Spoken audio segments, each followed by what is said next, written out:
Hi అండి. ఈరోజు నేను మీకు ఒక మంచి కథను వినిపించబోతున్నాను. ఇక కథలోకి వెళ్తే, కావేరికి ఈరోజు పెళ్లి చూపులు. నిన్న ఉదయం ఏం జరిగిందంటే, కావేరి వాళ్ళ నాన్న శ్రీనివాస్ గారు వాళ్ళ అమ్మ పద్మజ దగ్గరికి వచ్చి, మన అమ్మాయి నిజంగా చాలా అదృష్టవంతురాలు. అది ఎంత అదృష్టవంతురాలు కాకపోతే ఇంత మంచి సంబంధం దొరుకుతుంది. కావేరిని మొన్న మా ఫ్రెండ్ శ్రీధర్ వాళ్ళ ఇంట్లో పెళ్ళికి వెళ్ళినప్పుడు చూశారంట. బాగా నచ్చేసింది వాళ్ళకి. మనం కనుక ఓకే అంటే పెళ్లి చూపులకు వస్తామంటున్నారు. మంచి రోజు చూసి చెప్పమన్నారు అంటారు. ఎవరండి వాళ్ళు అని పద్మజ అనగానే, వాళ్ళ డీటెయిల్స్ చెప్పి, ఇదిగో ఆ అబ్బాయి ఫోటో కూడా పంపించారు అంటూ మొబైల్లో ఉన్న ఫోటోని చూపిస్తారు ఆయన. అది చూడగానే ఎంత బాగున్నాడో అనుకుంటుంది పద్మజ. వెంటనే కావేరికి కూడా చూపిస్తారు. కావేరికి కూడా అబ్బాయి బాగా నచ్చడంతో ఈరోజు పెళ్లి చూపులు ఏర్పాటు చేయడం, ఇద్దరికీ ఒకళ్ళకొకరు నచ్చడంతో 15 రోజుల్లోనే ముహూర్తం కుదుర్చుకోవడం చకచకా జరిగిపోయాయి. ఆ పెళ్లి కొడుకు పేరు జయదేవ్. ఎంతో అందంగా 6 అడుగుల హైటు, తెల్లటి తెలుపు, చక్కటి పలువరుసతోటి అతని మగసిరిని గుర్తు చేసే మీసాలు, ఎర్రటి పెదవులని సగం కప్పేస్తూ షార్ప్ ఐస్తో ఉన్న జయదేవ్ ఫోటోని చూడగానే ఎంతో నచ్చేశాడు కావేరికి. పెళ్లి చూపుల్లో జయదేవ్ను చూడగానే ఫోటోలో కంటే ఇంకా అందంగా ఉన్నాడు అనుకుంటుంది కావేరి. అంతకుముందే కావేరిని చూడడంతో జయదేవ్ ఇంట్లో అందరికీ కావేరి నచ్చడంతో ఇరువురు ఓకే చెప్పడంతో పెళ్లికి ముహూర్తం ఖాయం చేసేశారు. పెళ్లికి షాపింగ్ చేయడం, పెళ్లి పనులతో ఇద్దరి ఇళ్లల్లో ఒకటే హడావిడి. కావేరి జయదేవ్ని తలుచుకుని తన లైఫ్ని అందంగా ఊహించుకుంటూ మురిసిపోతూ ఉంటుంది. ఇక్కడ జయదేవ్ పరిస్థితి కూడా దాదాపు అలానే ఉంది. పెళ్లి 2 రోజుల్లోకి వచ్చేసింది. అప్పటిదాకా ఎంతో సంతోషంగా ఉన్న కావేరి ఎందుకో డల్ అయిపోయింది. మగపిల్లి వాళ్ళందరూ ఆడపిల్ల ఊరికి బయలుదేరారు. బంధువులందరూ పెళ్ళికని ఆడపిల్ల ఇంటికి ఒక్కరొక్కరే రావటం మొదలుపెట్టారు. పెళ్లి రేపనగా కావేరి వాళ్ళ అమ్మ పద్మజ దగ్గరికి వచ్చి, అమ్మ నాకు ఈ పెళ్ళి ఇష్టం లేదు అంటుంది. దాంతో ఆవిడ ఒక్కసారి కావేరిని చూసి అయోమయంగా ఏంటే అంటారు. అమ్మ నాకు ఈ పెళ్ళి ఇష్టం లేదు అంటుంది మెల్లిగా. ఎందుకు ఇష్టం లేదు? నీకు నచ్చాడు అన్న తర్వాతే కదా పెళ్లి పెట్టుకున్నాము. రేపు పెళ్లి పెట్టుకొని అందరూ ఇంటికి వచ్చాక ఇప్పుడు పెళ్లి వద్దంటావేంటి అని ఆవిడ గట్టిగా అరుస్తారు. అప్పుడే అక్కడికి వచ్చిన శ్రీనివాస్ గారు, ఏంటి, ఏం జరిగింది, ఎందుకు అలా అరుస్తున్నావు అంటారు పద్మజతో. చూడండి, ఇప్పటిదాకా నోరు మూసుకొనుండి పెళ్ళి రేపు పెట్టుకొని పెళ్ళొద్దు అంటోంది, ఈ పెళ్ళి చేసుకోను అంటోంది. ఏంటి విషయం అని అడిగితే చెప్పదు. కారణం చెప్పట్లేదు, పెళ్ళొద్దు అంటుంది. ఏం చేయమంటారు అని ఏడుస్తూ చెప్తుంది పద్మజ శ్రీనివాస్ గారికి. ఆయన కుక్కసారిగా కాళ్ళ కింద భూమి కదులుతున్నట్టు అనిపిస్తుంది. ఆయన వెంటనే పక్కనే ఉన్న కుర్చీలో కూలపడిపోయి, ఏమైంది, ఎందుకు వద్దంటున్నావు అంటారు కావేరితో. కారణం చెప్పకుండా అలానే తల వంచుకొని నిలబడుతుంది. నాకు ఈ పెళ్ళొద్దు అంటుంది మళ్ళీ. ఏ అబ్బాయి మంచివాడు కాదా అంటారు ఆయన. మంచివాడే అంటుంది. మరి నీ ప్రాబ్లం ఏంటి, నువ్వెందుకు వద్దంటున్నావు? అందరూ వచ్చేశారు పెళ్ళికి, ఇప్పుడు పెళ్ళి వద్దంటే నా పరువు పోతుంది. ముందు ముందు నిన్నెవరు పెళ్లి చేసుకుంటారు అంటారు ఆయన. నువ్వు కారణం చెప్పు, లేదంటే నువ్వు పెళ్లి చేసుకోవాల్సిందే అంటారు పద్మజ గారు.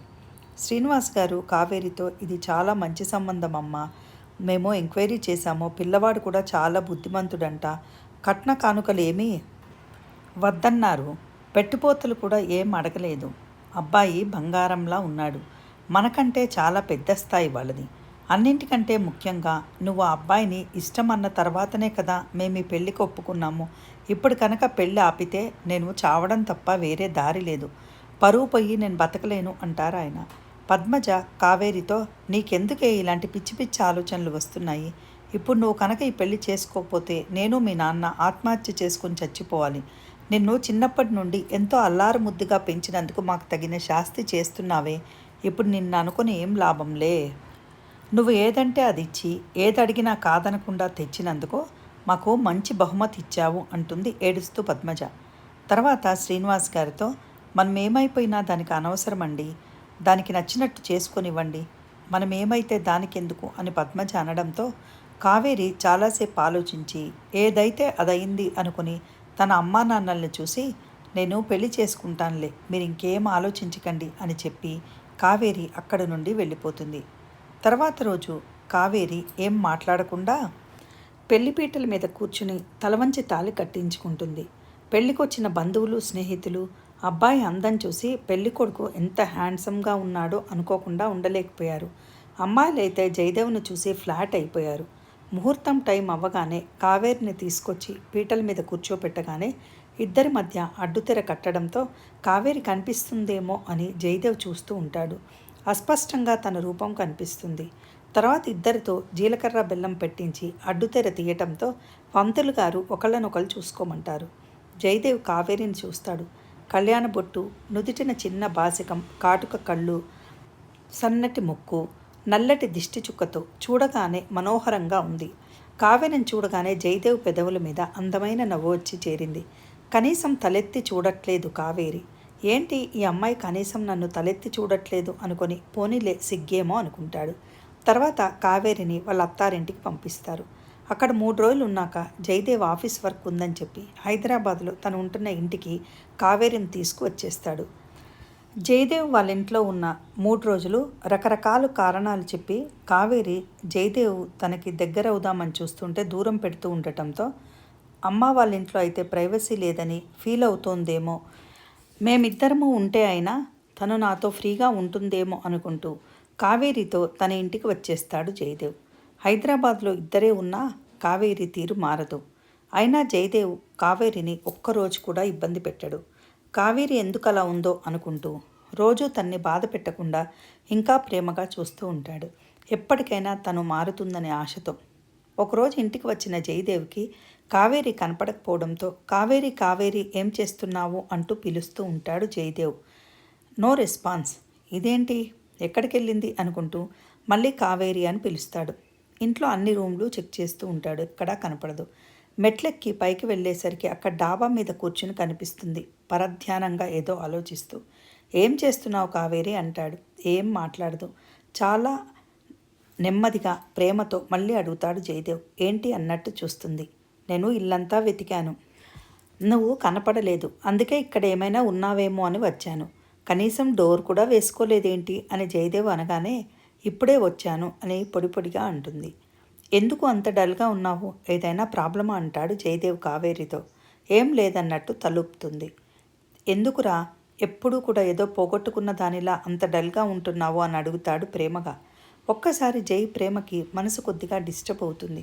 కానీ మళ్ళీ నార్మల్ అయ్యి ఏం లేదండి, ఊరికనే ఇక్కడికి వచ్చి కూర్చున్నాను, ఉండండి కాఫీ తెస్తాను అంటుంది. ఇప్పుడు నాకేం వద్దు కానీ కొద్దిసేపు ఇక్కడ కూర్చో, క్లైమేట్ చాలా బాగుంది కదా అంటాడు.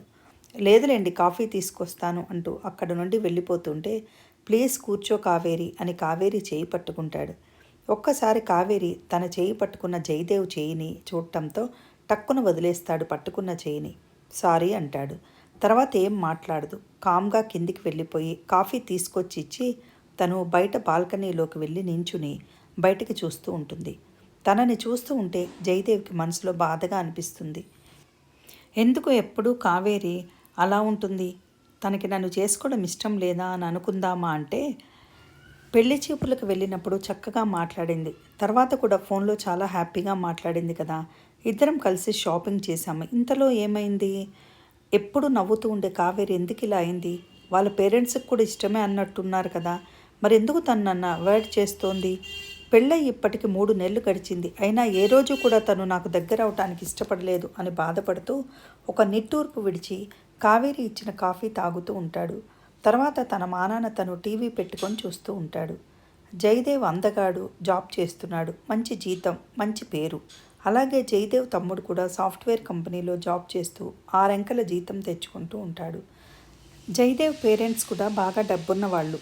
డబ్బుకు కొదవలేదు, అందానికి కొదవలేదు జయదేవ్కి. కానీ భార్య ఎందుకలా ఉంటుందో అర్థం కాదు తనకి. ఎప్పుడూ సరదాగా ఉండే జయదేవ్ ఇంటికి వచ్చేసరికి కావేరి అలా డల్గా ఉండటంతో బాధపడుతూ ఉంటాడు. తనే ఎప్పటికో అప్పటికి మారి తనకు దగ్గర అవ్వాలని ఎదురు చూస్తూ ఉంటాడు. ఒకసారి అనుకోకుండా వాళ్ళ పేరెంట్స్తో పాటు ఒక ఫంక్షన్కి వెళ్ళినప్పుడు కావేరిని చూసి నచ్చడంతో వాళ్ళ అమ్మా నాన్నకి చెప్తాడు. అప్పుడు వాళ్ళు వాళ్ళ పేరెంట్స్తో మాట్లాడిన తర్వాత పెళ్ళైపోవడం జరిగిపోయింది. చిన్న వయసులోనే మంచి జీతం ఉండటంతో ఇండిపెండెంట్ హౌస్ తీసుకుంటాడు హైదరాబాద్లో. పెళ్లి తర్వాత జీవితం ఎంతో అందంగా ఊహించుకుంటాడు కావేరితో. కానీ కావేరి ఏమో అస్సలు పట్టించుకోదు జయదేవ్ని. ఏదో ఉన్నానంటే ఉన్నానన్నట్టుగా ఇంట్లో ఉంటుంది. ఎప్పుడూ ముభావంగా ఏదో ఆలోచిస్తూ ఉండే కావేరిని చూస్తుంటే చాలా బాధపడుతూ ఉంటాడు జయదేవ్. కావేరి 5 అడుగుల 6 అంగుళాలతో పొడవు జడ, బాపు గారి బొమ్మలా ఉంటుంది. పెళ్ళైపోయిన తర్వాత కూడా జయదేవ్, కావేరి ఇద్దరే ఉన్నా కావేరి ఏం మాట్లాడకుండా జయదేవ్ని దూరంగానే ఉంచేది.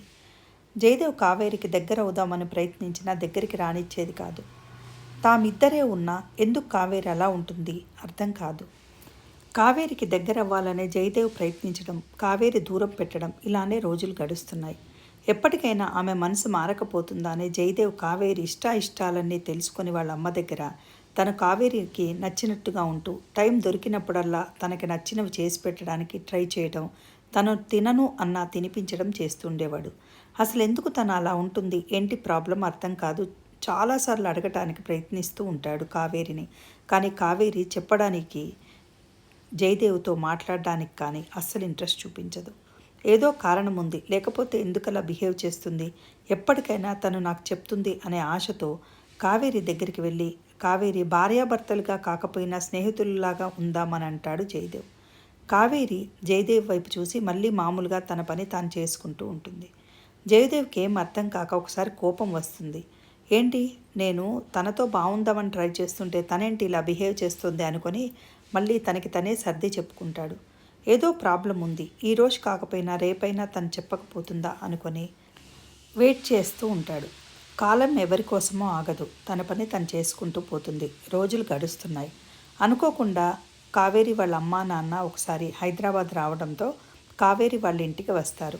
కావేరి అమ్మా నాన్న కూడా కావాలని వాళ్ళు వస్తున్నట్టు చెప్పకుండా వస్తారు. ఎందుకంటే పెళ్ళి ఇష్టం లేదని చెప్పింది కదా. అప్పుడు కావేరి అసలు ఇప్పుడు భర్తతో ఎలా ఉంటుందో గమనిద్దామనుకొని వస్తారు. కాలింగ్ బెల్ సౌండ్ రాగానే ఎవరు అనుకొని జై వెళ్ళి తలుపు తీయగానే కావేరి వాళ్ళ అమ్మా నాన్న కనిపిస్తారు. అత్తయ్య, మామయ్య, మీరా ఎలా ఉన్నారు అని జై అడగడంతో బాగున్నాం బాబు, నువ్వు కావేరి ఎలా ఉన్నారు, మెడికల్ చెకప్ కోసం వచ్చాము, మిమ్మల్ని సర్ప్రైజ్ చేద్దామని మేము చెప్పలేదు మీకు అంటారు శ్రీనివాస్ గారు. ఇద్దరిని హాల్లో కూర్చోమని చెప్పి కావేరి కావేరి మీ అమ్మా నాన్న వచ్చారు అని పిలుస్తాడు జై.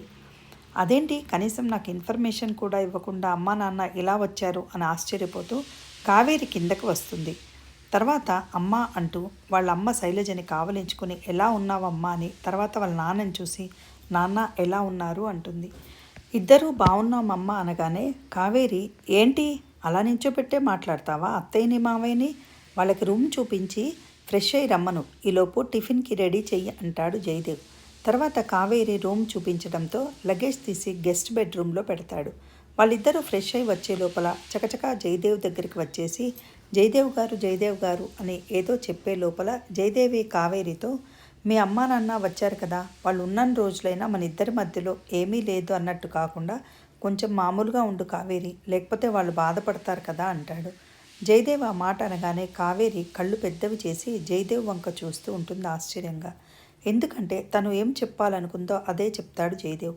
థ్యాంక్స్ అని జయదేవ్కి చెప్పి టిఫిన్ రెడీ చేస్తుంది. టిఫిన్ ప్రిపేర్ అయిన తర్వాత జయదేవ్ని పిలిచి ముగ్గురికి బ్రేక్ఫాస్ట్ వడ్డిస్తుంది. నువ్వు కూడా కూర్చో కావేరి అని జయదేవ్ తన చేయి పట్టుకొని పక్కనే ఉన్న చైర్లో కూర్చోపెడతాడు. శైలజ గారైతే చాలా హ్యాపీగా వీళ్ళిద్దరినీ చూస్తూ ఉంటారు. కావేరి జయదేవ్కి కొసరి కొసరి వడ్డిస్తూ ఉంటుంది. అది చూసి కావేరి వాళ్ళ అమ్మా నాన్న కూడా సంతోషంగా ఉంటారు. పెళ్ళైన దగ్గర నుండి ఒక్కసారి కూడా తనతో సరిగా మాట్లాడకుండా తనకు వడ్డించకుండా ఉన్న కావేరి ఈరోజు ఇంత ప్రేమగా ఆప్యాయంగా వడ్డిస్తూ ఉంటే కావేరినే చూస్తూ ఉంటాడు జయదేవ్. జయదేవ్ చాలా అంటే చాలా హ్యాపీగా ఫీల్ అవుతూ ఉంటాడు. వెంటనే కావేరి వాళ్ళ అమ్మ నాన్న ఒకళ్ళకొకళ్ళు సైగ చేసుకుంటారు. జయదేవ్ వీళ్ళు ఉన్నారనే ధ్యాస కూడా లేకుండా కావేరినే చూస్తూ ఉండటంతో కావేరికి కొంచెం ఇబ్బందిగా అనిపిస్తూ ఉంటుంది జయదేవ్ అలా చూస్తూ ఉండటంతో. తర్వాత కావేరి సరదాగా నవ్వుతూ జయదేవ్తో నన్ను చూడడం ఆపి ముందు టిఫిన్ తినండి, రోజూ నన్ను చూస్తూనే ఉన్నారుగా అంటుంది. వెంటనే జయదేవ్ తల తిప్పుకొని నవ్వుతూ తను బ్రేక్ఫాస్ట్ చేస్తూ ఉంటాడు. తర్వాత అత్తయ్య మామయ్య నేను ఆఫ్టర్నూన్ వస్తాను, చిన్న పని ఉంది ఆఫీస్లో చూసుకుని అని చెప్పి ఆఫీస్కి బయలుదేరుతాడు. జయదేవ్కి అయితే చాలా హ్యాపీగా అనిపిస్తుంది. ఎప్పుడూ ఏదో కోల్పోయినట్టుండే కావేరి ఈరోజు తనంతట తను ప్రేమగా తనతో మాట్లాడటం, టిఫిన్ తినిపించడం చూస్తుంటే చాలా సంతోషంగా ఉంటుంది. కావేరి నువ్వు ఎప్పుడు ఇలానే ఉండొచ్చు కదా అనుకుంటూ ఆఫీస్కి వెళ్ళి వర్క్ చేసుకుంటున్నా కూడా కావేరినే గుర్తొస్తూ ఉంటుంది తనకి. ఏదో విధంగా ఆ రోజు ఆఫీస్ వర్క్ కంప్లీట్ చేసుకుని తర్వాత 3 రోజులు లీవ్ పెట్టేసి ఇంటికి బయలుదేరి వస్తాడు. ఇంటికి వస్తూ వస్తూ కూరగాయలు, ఫ్రూట్స్, స్వీట్స్ తీసుకొని వస్తాడు.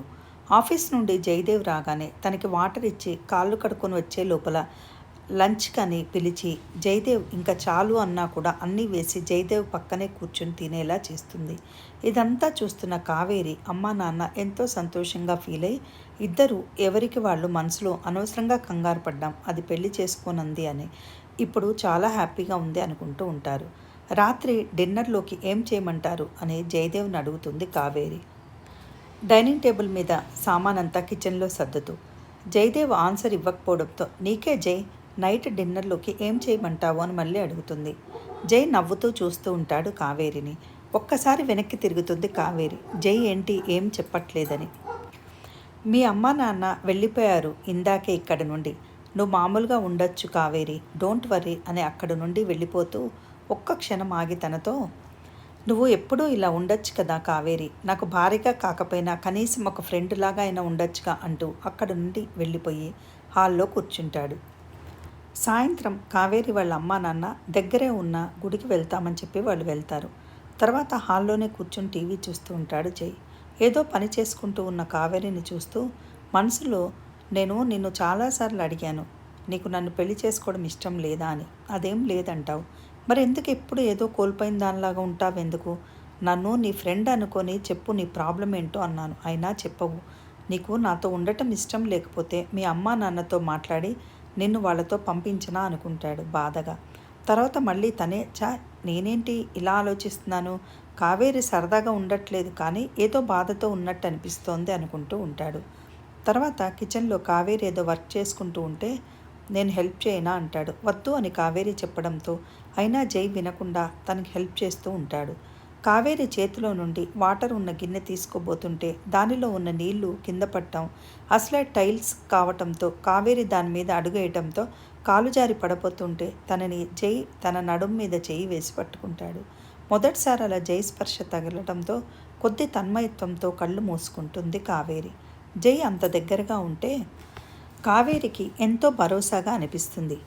జై నీకు నా ప్రాబ్లం ఎలాగైనా చెప్పాలి అనుకుంటూ తను కూడా రెండు చేతులతో జైని పట్టుకొని ఉంటుంది. జై తననే చూస్తూ మురిసిపోతూ ఉంటాడు. తర్వాత సడన్గా కావేరి జై నుండి దూరంగా జరుగుతుంది. దాంతో జై అక్కడి నుండి వచ్చేస్తూ కావేరితో, నీ ప్రాబ్లం నాకు అర్థం కావట్లేదు, కనీసం నీ ప్రాబ్లం ఏంటో మీ పేరెంట్స్కైనా చెప్పు, లేదంటవా ఒక ఫ్రెండ్తో ఉన్నట్టయినా నాతో ఉండు అని చెప్పాను, నువ్వు ఆ పని చేయట్లేదు, అసలు నీ ప్రాబ్లం ఏంటి అని కావేరిని అడిగి అటు నుండి ఏం సమాధానం రాకపోవడంతో అక్కడి నుండి వెళ్ళిపోతాడు జయదేవ్.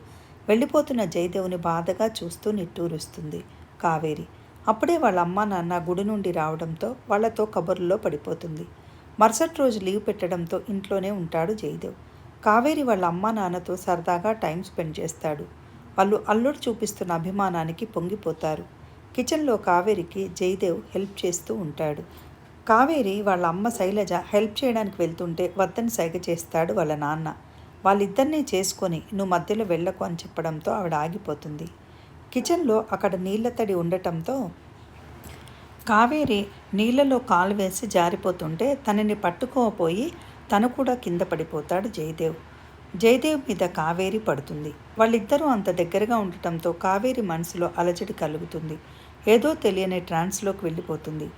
జయదేవ్ కావేరిని నడుం చుట్టూ చేతులేసి పట్టుకోవడంతో మరింత అలజడిగా అనిపిస్తుంది తన మనసులో. ముందు రోజు తను పడిపోతూ ఉండటం, జయదేవ్ పట్టుకోవడం, ఈరోజు అలాగే జరిగింది. తన గురించి జై ఏమనుకుంటూ ఉన్నాడో అనుకుంటూ కావేరి చూడడం. ఇన్ని రోజులకి కావేరి తనకంత దగ్గరగా రెండోసారి రావడంతో జై ఇద్దరూ ఒకళ్ళ మొహం ఒకళ్ళు చూసుకుంటూ ఉంటారు. ఒకళ్ళ కళ్ళలోకి ఒకరు. తర్వాత నెమ్మదిగా లేచి కావేరి అక్కడి నుండి వెళ్ళిపోబోతుంది. సారీ కావేరి అంటాడు. ఇట్స్ ఆల్ రైట్, నేను కదా మీ మీద పడిపోయింది, మీరెందుకు నాకు సారీ చెప్తున్నారు, ఏదో అలా జరిగిపోయిందంతే అని తన పని తను చేసుకుంటూ ఉంటుంది. జై అక్కడి నుండి వాళ్ళ రూమ్లోకి వెళ్ళిపోయి ఆలోచిస్తూ ఉంటాడు. ఇందాక తను నన్ను చూసిన చూపులో నా మీద ప్రేమ కనపడింది. అలాగే కళ్ళలో నుంచి కన్నీరు రావడం కూడా చూశాను.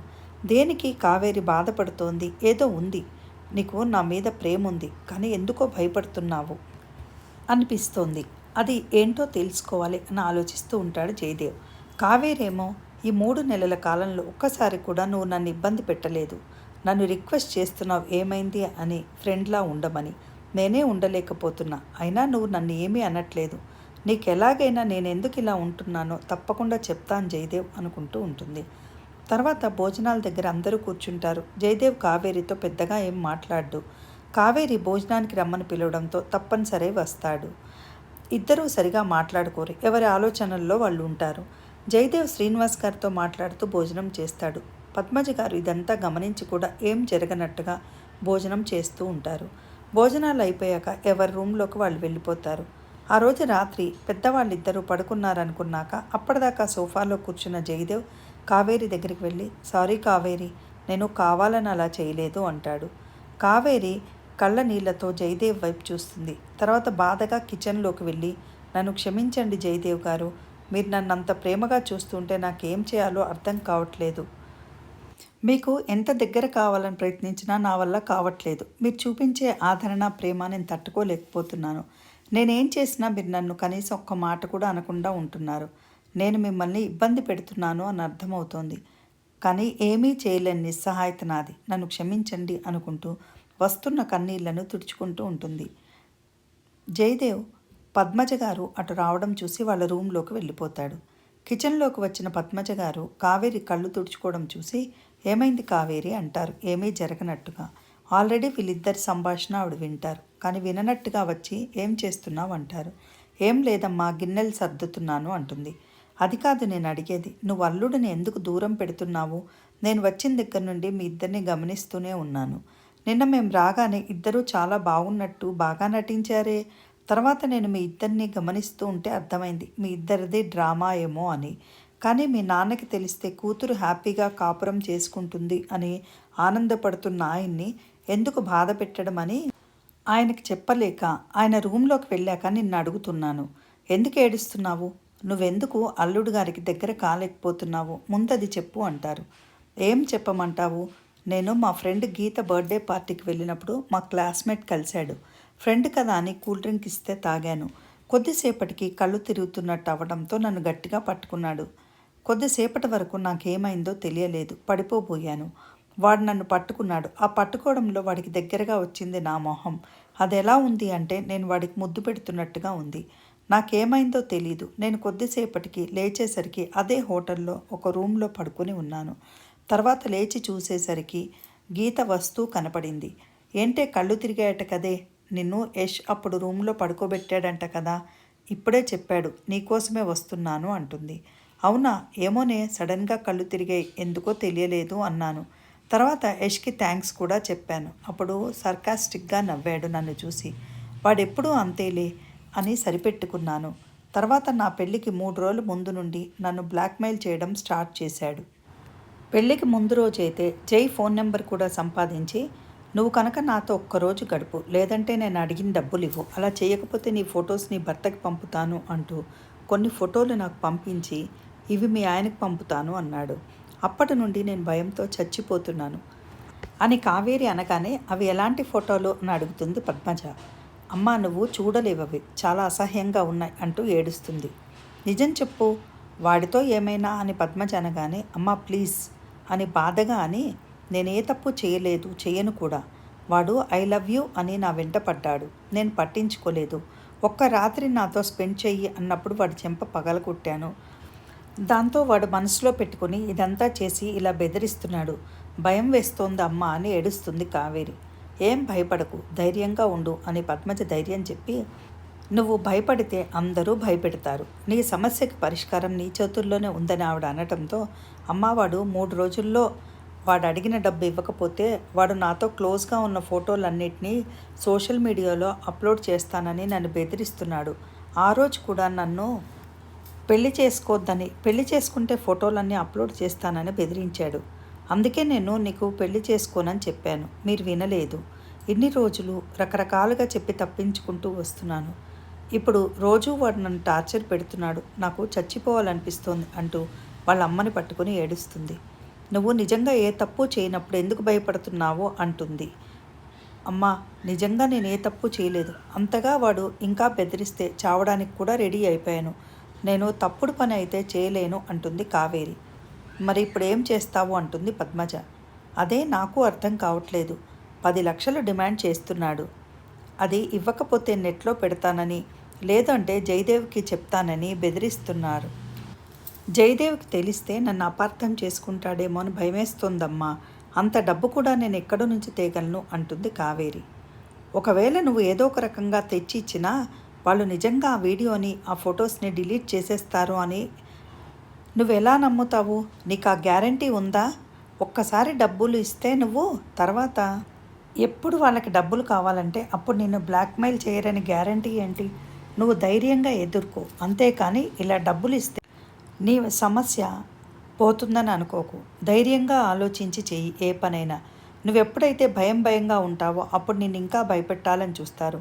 నువ్వు ధైర్యంగా ఉండు. ఆడదంటే అబల కాదో నిరూపించు. ఏదైనా సమస్య వస్తే దానికి పరిష్కారం ఆలోచించాలి, అంతేకాని ఆ సమస్య నుండి పారిపోవాలని ఆలోచించకూడదు. నువ్వు పారిపోయిన కొద్దీ ఆ సమస్య నిన్ను వెంటాడుతూనే ఉంటుంది. ఎప్పుడు కూడా పారిపోకు, ఎదురు నిలబడు సమస్యకి.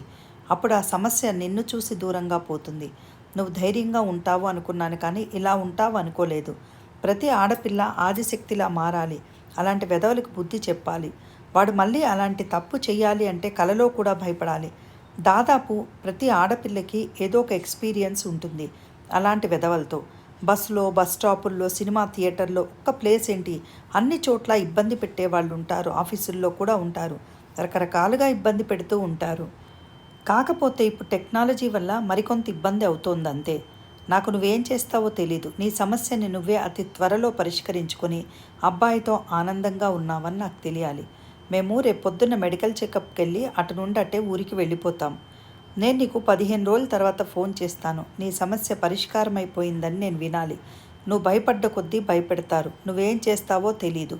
వాడికి ఇంకోసారి ఏ ఆడపిల్లనైనా వేధించాలంటే భయపడాలి. ఆ ఊహే మనసులో రావాలంటే భయపడాలి.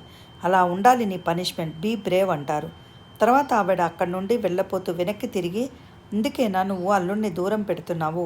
అల్లుడు చాలా మంచివాడు. దూరం పెట్టి నీ జీవితాన్ని నువ్వు నాశనం చేసుకోకు. ఇదే కారణమా, ఇంకేదైనా ఉందా అతన్ని దూరం పెట్టడానికి అంటారు. ఇదే అమ్మా, నాకు జై అంటే ప్రాణం. ఆ రోజు ఆ గంట ఏమైందో తెలియక భయం వేసి దూరం పెడుతున్నానంతే అంటుంది కావేరి. నువ్వొక్కసారి ప్రశాంతంగా ఆలోచిస్తే అర్థమవుతుంది. ఆలోచించు. ఆ రోజు ఏం జరిగింది అని మనసు పెట్టి, అంతే. నీకు ఆ భగవంతుడే దారి చూపిస్తాడు. కానీ కంగారు పడకు అని పద్మజ అక్కడి నుండి వెళ్ళిపోతుంది. ఈ రోజుకి ఈ కథ ఇంతేనండి. రేపు ఈ కథ యొక్క చివరి భాగం వినిపించబోతున్నాను. మీకు కనుక ఈ కథ నచ్చినట్లయితే ప్లీజ్ లైక్ చేసి, షేర్ చేసి, సబ్స్క్రైబ్ చేసుకోవడం మర్చిపోకండి. Thank you for listening. Have a nice day.